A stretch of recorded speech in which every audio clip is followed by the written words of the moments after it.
بسم الله الرحمن الرحيم. الحمد لله نحمده ونستعينه ونستغفره ونؤمن به ونتوكل عليه ونعوذ بالله من شرور أنفسنا ومن سيئات أعمالنا. من يهده الله فلا مضل له ومن يضلله فلا هادي له. ونشهد أن لا إله إلا الله وحده لا شريك له. ونشهد أن سيدنا ومولانا محمدا عبده ورسوله صلى الله عليه وعلى آله وأصحابه وبارك وسلم تسليما كثيرا كثيرا. أما بعد فأعوذ بالله من الشيطان الرجيم. بسم الله الرحمن الرحيم. يا أيها الذين آمنوا اتقوا الله وكونوا مع الصادقين. صدق الله العظيم. قابل احترام بھائیوں، دوستوں، بزرگوں، سلسلہ وار وہی مضمون سعید ابن مسیب کا، اور ناموں کے سلسلے میں نے کچھ مضمون بیان کیے تھے. اسی کے ضمن میں سعید ابن مسیب کا قصہ بھی شروع ہوا تھا. مدینہ منورہ میں بہت حالات آئے ہیں اور قیامت کے قریب اور حالات بھی آئیں گے، یہ صحیح حدیثوں میں آتا ہے. مکہ مکرمہ میں بھی کافی حالات آئے ہیں. ہر کئی سال تک حج بن رہا، وہ حالات کی وجہ سے لوگ پہنچ نہیں سکے. وہاں والے جو تھے، جو مکہ میں رہتے تھے، انہوں نے بھی حج نہیں کیا ڈر کی وجہ سے. پھر حج کریں گے تو فلاں جو ہے وہ مارے گا، یہ کرے گا، وہ کرے گا، تو حج ہی نہیں ہوا. یہ علماء نے لکھا. کچھ چپکے لوگوں نے جو ہے جا کر عرفات وغیرہ اپنے حج وغیرہ کے یہ حالات سے گزرے ہیں، اور ابھی اور حالات آنے والے ہیں جو حدیثوں میں آتا ہے. تو حدیث شریف میں آتا ہے کہ مدینہ منورہ میں ایسے خراب حالات آئیں گے کہ مدینہ منورہ پورا کے پورا خالی ہو جائے گا.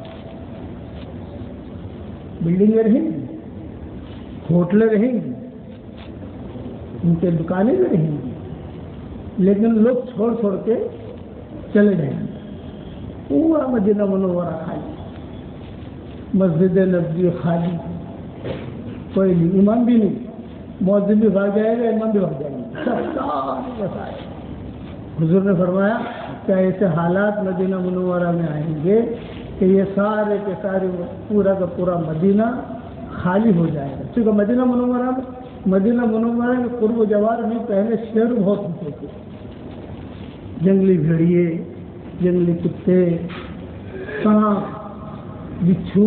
مدینہ کے سانپ بہت معروف، وہاں کے بچھو بہت معروف، وہاں کے جنات بہت معروف. یثرب کے، یثرب میں کسی کو اگر جن لگ گیا تو سمجھ لو وہ جلدی جائے گا نہیں.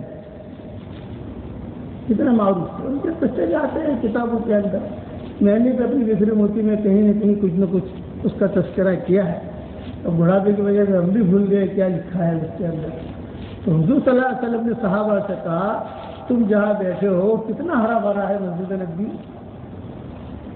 یہ مسجد نبوی کتنی ہری بھری ہے، کتنے لوگ ہیں آتے ہیں جاتے ہیں. لیکن ایک زمانہ آئے گا کہ یہاں مسجد نبوی بھی خالی ہو جائے گی، مدینہ منورہ بھی خالی ہو جائے گا. پھر آپ نے بات کرتے کرتے کہا کہ جنگلی بھیڑیے، جنگلی کتے، جنگلی شیر یہ دیکھیں گے کہ پھر یہاں سے تو آدمی چلے گئے سب. یہ جنگلی بھیڑیے شیر وغیرہ شہروں میں کیوں نہیں آتے؟ اس کی وجہ ہوتی ہے کہ آدمی ہے یہاں، ڈرتے ہیں کہ بھائی یہاں بھی ایک گھر ہے، یہاں بھی ایک گھر ہے، وہاں بھی ایک گھر ہے، آباد ہے سارے کے سارے. آدمی ڈرتے آتے ہوئے. لیکن وہ حال ایسا ہوگا کہ کوئی رہے گا نہیں. جنگلی بھیڑیے یہاں سے آئیں گے، یہاں سے آئیں گے، یہاں سے آئیں گے، یہاں سے آئیں گے، اور دیکھیں گے. پھر اپنے دوستوں کو بلائیں گے، خالی ہے، خالی ہے، کوئی نہیں ہے، کوئی نہیں ہے، آ جاؤ آ جاؤ آ جاؤ آ جاؤ. تو احد پہاڑ کے اوپر سے جو شیر یا کوئی بھی جنگلی جانور ہوں گے وہ دوڑے اور اس طرف جو ہے یہ قبا ہے، اس طرف سے دوڑے سارے کے سارے آئیں گے. مسجد نبوی کے دروازے کھلے ہوئے ہوں گے، بند نہیں ہوں گے. اور داخل ہو جائیں گے مسجد نبوی میں. یہ آپ نے فرمایا. نہیں حدیثوں میں آتا ہے کہ یہ داخل ہو جائیں گے تو ڈرتے ڈرتے داخل ہوں گے, ڈرتے ڈرتے. یہاں تو کوئی ہے نہیں, یہ سب میں تو یہ دروازے پہ تو کوئی ہے نہیں. ہو سکتا ہے کہ آگے اندر بیٹھے ہوئے ہوں, یہ تو ہو سکتا ہے کہ اندر بیٹھا ہوا ہو. حج کے زمانے میں مسجد نبوی خالی ہو جاتی ہے, 2-3 صفیں ہوتی ہیں, سارے کے سارے حج میں چلے جاتے ہیں. تو جاتے جاتے جاتے جاتے ریاض الجنہ تک پہنچیں گے. آپ نے فرمایا ریاض الجنہ تک. اور جو میرا ممبر ہے اس ممبر پر پیشاب کریں گے. یہ فرمایا ممبر ہے حضور صلی اللہ علیہ وسلم کا, جہاں سے خطبہ دیتا ہے امام, پیشاب کریں گے. جب صحابہ کے سامنے یہ بات کہی تو صحابہ نے کہا کہ حضرت ایسے حالات آئیں گے مدینہ پر؟ آپ نے فرمایا ایسے حالات آئیں گے مدینہ والوں پر. دنیا میں جتنے شہر ہیں یا جتنے ممالک ہیں, کسی ملک پر ایسے حالات نہیں آئیں گے جیسے مدینہ میں. یہ حالات آتے ہیں, اکھاڑ پچھاڑ ہوتی ہے, پھر جو ہے دوسری قوم آتی ہے, دوسری قوم آ کر بس شروع کر دیتی ہے, دنیا شروع. تو پھر ایک صحابی نے کھڑے ہو کر سوال کیا, حضرت اگر ایسے حالات آئیں گے مدینہ منورہ میں تو مدینہ کے پھل میں سب سے بہترین پھل کون سا ہے؟ کھجور ہے. اور اب تو مدینہ منورہ میں ککڑی بھی پیدا ہو رہی ہے, موسمیاں بھی پیدا ہو رہی ہے, اب تو جو ہے انگور بھی پیدا ہو رہے ہیں. اب تو زمین اگا رہی ہے, پہلے تو زمین اگاتی نہیں تھی, لیکن میں سائنس کی ترقی کی وجہ سے انہوں نے جو ہے اب زمینیں پیدا کر رہی ہے چیزیں. تو مدینہ منورہ کا پھل یہ کون کھائے گا؟ آپ نے فرمایا مرغی اور جنگلی بھیڑیے ہی کھائیں گے, جنگلی شیر ہی کھائیں گے. یہ آپ نے جواب دیا. یہ تو ہوا مدینہ کے بارے میں. مکہ مکرمہ کے بارے میں آپ نے فرمایا کہ مکہ مکرمہ پر بھی نامناسب حالات آئیں گے, یعنی حرم سے بھی. مکہ مکرمہ تو بہت بڑا ہے, میں یہ حرم کی بات کر رہا ہوں جہاں کعبہ ہے, جہاں ہمارا قبلہ ہے. حرم شریف جہاں لوگ جاتے ہیں نماز پڑھنے کے لیے, حدود حرم تک کافی پھیلا ہوا ہے. تو فرمایا کہ اس پر بھی حالات آئیں گے, اور حالات ایسے آئیں گے کہ حرم بھرا ہوا ہوگا.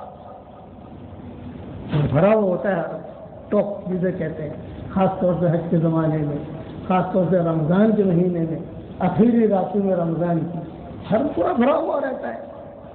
دونوں جگہ حرم بھرے ہوئے رہتے ہیں. اور نے فرمایا حرم خوب بھرا ہوا ہوگا, اور رات کو لوگ جو ہے طواف کر کے اپنے اپنے گھروں پہ لوٹیں گے, اور تہجد کے وقت میں آئیں گے نماز پڑھنے. جب نماز پڑھنے کے لیے آئیں گے, چاروں دروازوں سے جو ہے وہ داخل ہوں گے, تو پھر لوگ دیکھیں گے کہ کعبہ نہیں ہے. کھڑے وہ سوچیں گے, ایک دوسرے سے پوچھیں گے کہ کعبہ کہاں پہ ہے؟ کوئی کہے گا یہاں تھا. یعنی ایک رات میں کعبے کی جگہ میں اختلاف ہو جائے گا.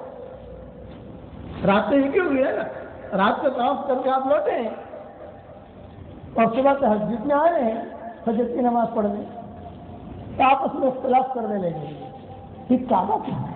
یوں دیکھیں گے, یوں دیکھیں گے, یوں دیکھیں گے, کہ کعبہ نظر ہی نہیں آ رہا. تو کچھ لوگ کہیں گے کہ پتہ نہیں کہاں چلا گیا کعبہ. پھر جو ہے یہ مقامی براہیم پر نظر پڑے گی, وہ تو اٹھایا نہیں جائے گا, وہ تو رہے گا. تو کچھ لوگ کہیں گے مقامی براہیم پہ یہ ہے, اس کے سامنے کعبہ تھا. اتنا تو یاد رہے گا کہ اس کے سامنے کعبہ تھا. تو حضور صلی اللہ علیہ وسلم نے فرمایا کہ رات میں طواف کر کے لوگ جائیں گے, اور صبح جب آئیں گے اللہ کعبہ کو اٹھا لے گا, کعبہ نہیں ہوگا. اور لوگ وہاں پورے حرم میں روئیں گے اور ہچکیاں ماریں گے, کعبہ یہاں تھا کعبہ. اب جو ہے کہاں طواف کریں, کیا کریں. پھر وہ قصہ ہوگا وہ صفا مروہ کے اوپر جسا تھا, جس کا تذکرہ قرآن میں آتا ہے, وَإِذَا وَقَعَ الْقَوْلُ عَلَيْهِمْ أَخْرَجْنَا لَهُمْ دَابَّةً مِنَ الْأَرْضِ تُكَلِّمُهُمْ أَنَّ النَّاسَ كَانُوا بِآيَاتِنَا لَا يُؤْمِنُونَ.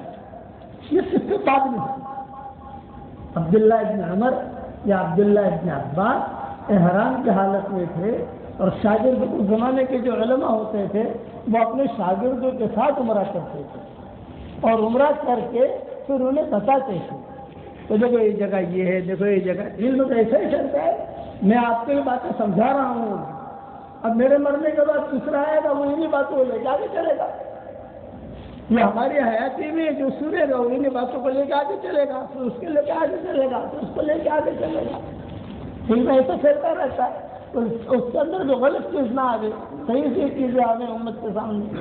چنانچہ عبداللہ ابن عمر یا عبداللہ ابن عباس، ان دونوں میں سے کون تھا اتنا پتہ نہیں، لیکن دونوں بڑوں میں سے کوئی ایک تھا. وہ احرام کی حالت میں تھے اور جو ہے جب صفا پر پہنچتے تھے تو وہاں جا کر لکڑی مارتے تھے صفا پر.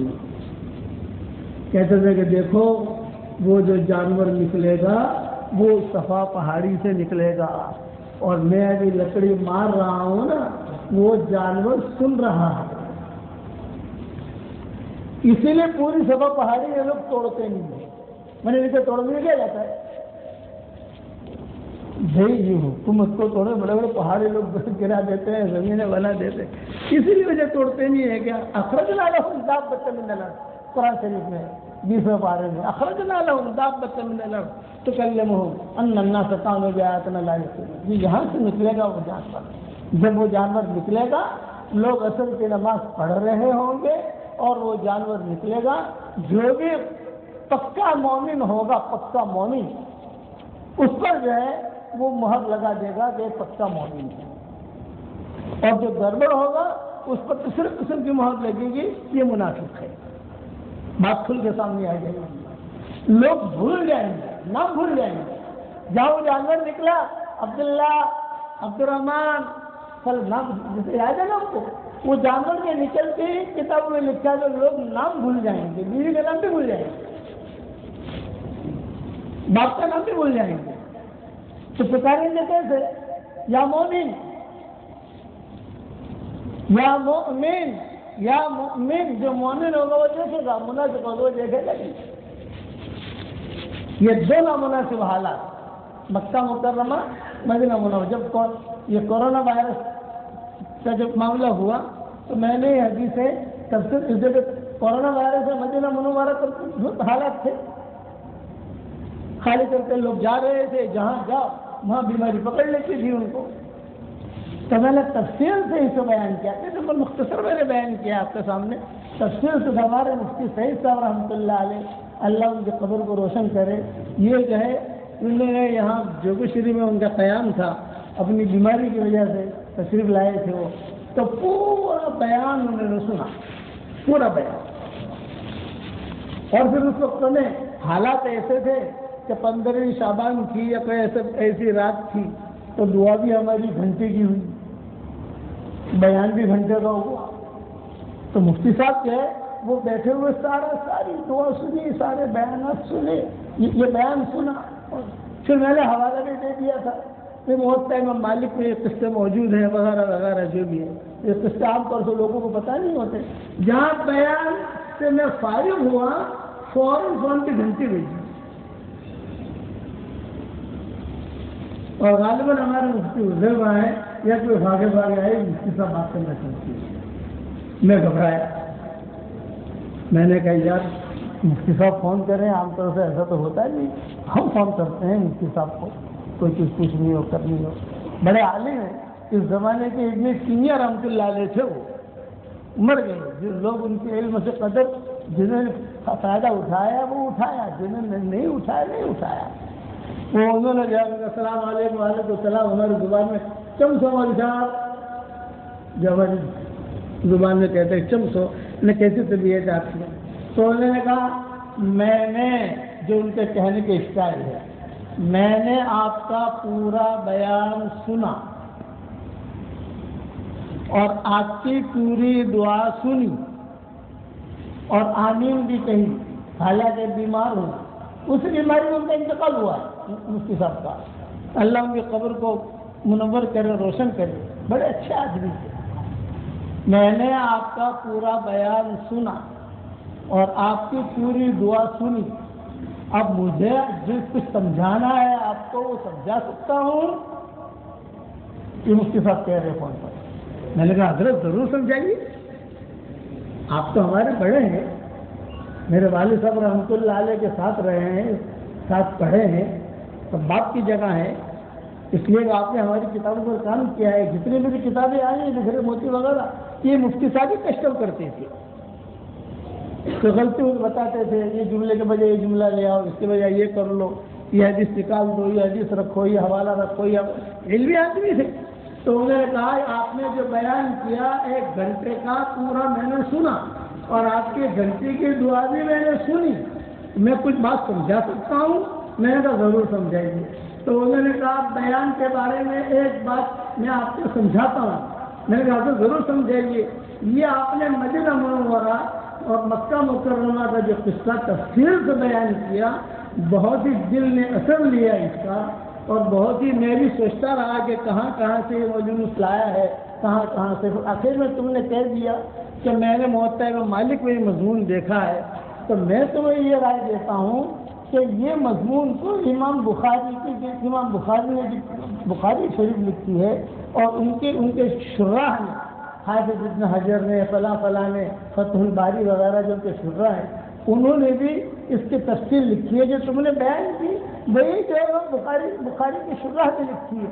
تو آپ نے موطا امام مالک کا حوالہ کیا، یہ ان کے مقابلے میں کم درجے کی ہے. بخاری کا درجہ اونچا ہے. تو ہمیشہ کوئی چیز اگر کہو 2 جگہ پر اگر کوئی قصہ موجود ہے، بخاری میں ہے، ترمذی میں ہے، تو ترمذی کا حوالہ مت دو، بخاری کا حوالہ تو وہ بات سچی ہو جائے. یہ جو قصہ تم نے بیان کیا، یہ تو میں کئی مرتبہ بخاری شریف پڑھاتے تھے دیوبند میں، تو کہتے تھے کہ میں کئی مرتبہ تفصیل سے، لیکن کئی چیزیں ایسی ہیں جو مجھے بھی پتا نہیں تھی. پھر مجھے سمجھ میں آ گیا کہ ہاں فلاں ہستی نے لکھی ہے، یہ فلاں لکھی ہے، فلاں لکھی. اس لیے آپ کو یہ سمجھاتا ہوں کہ ابھی آپ کو کام کرنا ہے امت کے اندر. تو اگر کوئی قصہ ابو داؤد میں ہے اور کوئی قصہ مسلم میں ہے، ابو داؤد کا حوالہ مت دو، مسلم کا حوالہ. تو آپ نے جو ہے موطا امام مالک کا حوالہ کیوں دیا، جبکہ تفصیل تو بخاری کے اندر بھی کئی جملے آتے ہیں، شرح نے بھی لکھے ہیں. تو میں نے مفتی صاحب سے کہا کہ مفتی صاحب میں کچھ کہہ سکتا ہوں؟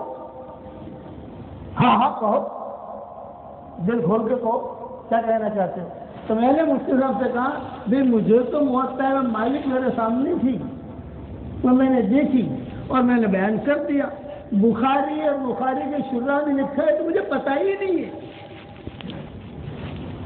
یہ تو آپ نے کہا تو مجھے پتا چلا، مجھے معلوم ہی نہیں. اچھا میں سمجھا کہ تمہیں مجھے معلوم ہی نہیں ہے. مجھے تو جہاں میں نے دیکھا وہ کہاں سے، ہاں تو کوئی اوزن نہیں، ہماری گجراتی زبان میں تو کوئی اوزن نہیں، تو کوئی حرج نہیں، برابر کیا. چلو اب دعا والی بات، کوئی بات سمجھاؤں گا. تو آپ کی دعا میں نے سنی، الحمدللہ ساری دعائیں تقریباً آ گئی، 2 دعائیں رہ گئی.